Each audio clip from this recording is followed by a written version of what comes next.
Hello, I'm Amara Jones, and today is Wednesday, January 21st. This is Caffeine TV, your daily news brief, here to take you through three headline numbers in just 3 minutes, giving you a different take on everything from housing policy to the Real Housewives. The first number of today is 59:56, as in 59 minutes and 56 seconds. That was the length of President Obama's State of the Union address last night, and what a different President Obama it was last night than in any of the other 6 State of the Union addresses he's given. He was confident, swaggering, and bullish. You'd think that he'd spoken to Empire's cookie before getting up on the podium last night. He said that the era of economic crisis was over and that it was time to turn the page. Now, not only did he talk about the range of economic proposals that we spoke about here yesterday, but he added some new ones on sick leave and overtime and childcare and on the minimum wage. Said that it was time for Congress to pass a minimum wage hike, saying that if they thought they could live off of $15,000 a year, then to let them try. But perhaps the biggest moment of the night is when President Obama was interrupted by applause and some noise when he said that he had no more campaigns to run.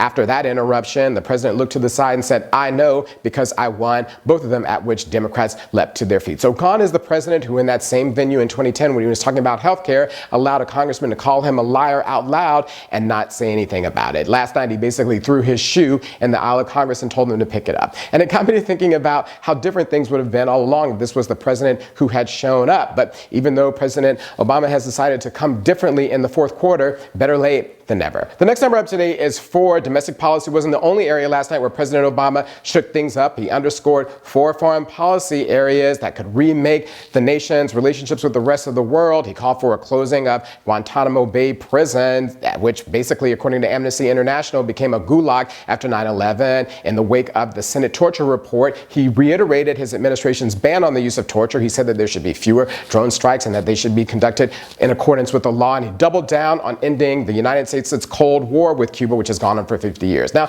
a couple of these proposals had stalled or had gotten out of control during the last 6 years. President Obama approved 4 times as many drone strikes as President Bush, killing 2,400 people, and by the administration's own admission, many of those were innocent. But if these proposals are actually carried out in the way that Obama described last night, he will be able to, as he said, turn the page. The last number up today is 2.2 million. That's the population of Paris. And yesterday, Paris's mayor, Anne Hidalgo, that city's first woman mayor, announced that the French capital was going to sue Fox News, showing that the city long associated with romance has no love for that news corporation channel. Now, this is just the latest fallout in the Fox News foolery, where they declared that there were all these cities in Europe where there were whole sections of those cities where non-Muslims weren't allowed to go. Apparently, on Fox Friends, they threw up a map of Paris and drew imaginary lines showing imaginary neighborhoods where non-Muslims weren't allowed to go. Now, when they did the same thing with Birmingham, England, as we spoke about here before, Prime Minister David Cameron called the network idiots, and so now they're being hauled into court. But all this just shows how free speech is supposed to work. People say dumb things and you shoot back with words, not bullets.